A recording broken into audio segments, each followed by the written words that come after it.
अस्सलाम वालेकुम। बहुत बहुत मुबारक जी पाकिस्तान नू। इंडिया दे दो त्यारे सुट छड्डे ने, इंडिया दे दो त्यारे सुट छड्डे ने।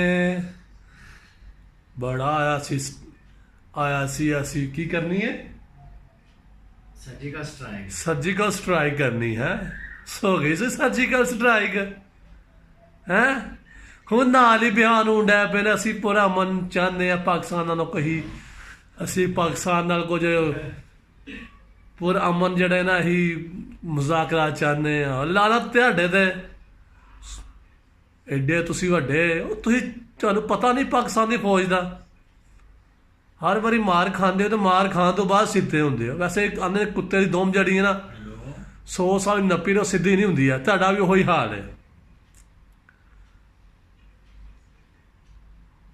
बड़ी खुशी हुई पाकिस्तानी जवानों ने, पाकिस्तान आर्मी ने उदों तो बच के तुर गए हो ना। हले तो असं दफा किया है वो सरकार, असा दफा किया है जो सर्कस जो असा सर्कस विखाई ना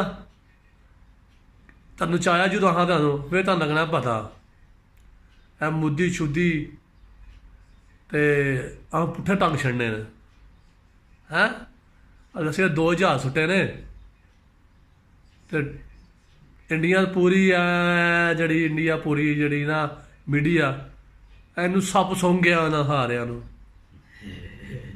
क्यों नतीज साहब असी तो मैं ना असी तो खुद जा रहे था। मैं टिकटा करवाइए तो चलिए पाकिस्तान। लगता साड़ी जान की जरूरत पैनी नहीं है, आंदे साड़ी जरूरत पैनी नहीं है। वो साढ़े तो निके निके जहाज ही बहुत काफ़ी ने। असी जो साड़ी जरूरत पई असी अपने मुल्क वास्ते हाजिर हाँ। असी आवांगे वो इंडियन फौज है, इंडियन भारती है की चीज़ साढ़े अगे कुछ नहीं है। आह तो बड़े बड़े भार ढाड़ते तो निक्के निक्के बचुंगड़ियाँ जियां बचुंगड़ियाँ निक्की निक्की जहाजियाँ की ने कुछ नहीं है। मैं ना फुल मज़ा आया जो खबर सुनी क्या बात चस आ गई है। सानू तो बहुत मज़ा आया। क्यों ਅਸੀਂ ਬਾਹਰ ਰਹਿਣ ਡੇ ਹਾਂ, ਇੱਥੇ ਸਾਡੇ ਕੋਲ ਇੰਡੀਅਨ ਨੇ ਹੈਂ। ਅਸੀਂ ਸਾਡੇ ਨਾਲ ਚੱਸ ਹੁੰਦੀ ਇਹਨਾਂ ਨਾਲ ਗੱਲਾਂ ਕਰਦੇ ਇਹਨਾਂ ਦਾ ਹਾਂ ਹੁਣ ਸੁਣਾਓ ਆਹ ਤਾਂ ਉਹਨਾਂ ਕਿਹਾ ਹੀ ਆ ਰਹੇ ਹਾਂ ਅਤੇ ਹੁਣੇ ਤੁਹਾਡੇ ਨਾਲ ਤੁਸੀਂ ਸਾਡਾ ਫ਼ੋਨ ਨੰਬਰ ਲੈ ਲਓ। ਅਸਾਂ ਜਦੋਂ ਇੰਡੀਆ 'ਤੇ ਕਬਜ਼ਾ ਕਰਨਾ ਨਾ ਤੁਸੀਂ ਸਾਡੇ ਕੋਲ ਕੰਮ ਕਰਨਾ ਜੋ ਤੁਸੀਂ ਸਾਡੇ ਕੋਲ ਇਕੱਠੇ ਰਹਿੰਦੇ ਹੋ ਸੋ ਤੁਹਾਡੇ ਕੁਝ ਖਿਆਲ ਕਰਾਂਗੇ ਅਸੀਂ। ਸਾਡੇ ਆ ਡੰਗਰਾਂ ਨੂੰ ਪੱਟ ਛੱਡੇ ਪਾਣੇ ਨੇ ਹੈ। मैं कफील बना ਉਹ ਆਂਦਾ ਮੈਂ ਇਹਨਾਂ ਦਾ ਕਫੀਲ ਬਣਨਾ ਹੈ। ਇੰਡੀਆ ਆਂਦਾ ਮੈਂ ਕਫੀਲ ਬਣਨਾ ਹੈ। ਇਹਨਾਂ ਨੂੰ ਵੀਜ਼ਾ ਦੇਣੇ, ਇਹਨਾਂ ਨੂੰ ਕੰਮ ਸ਼ਮ ਕਰਵਾਉਣਾ ਹੈ। ਅਤੇ ਹੁਣ ਹੀ ਬਾਤ ਆਈਓ ਨਹੀਂ ਆਵਾਂਗੇ ਫਿਰ ਅਸੀਂ ਚੜ੍ਹ ਜਾਵਾਂਗੇ ਉੱਤੇ।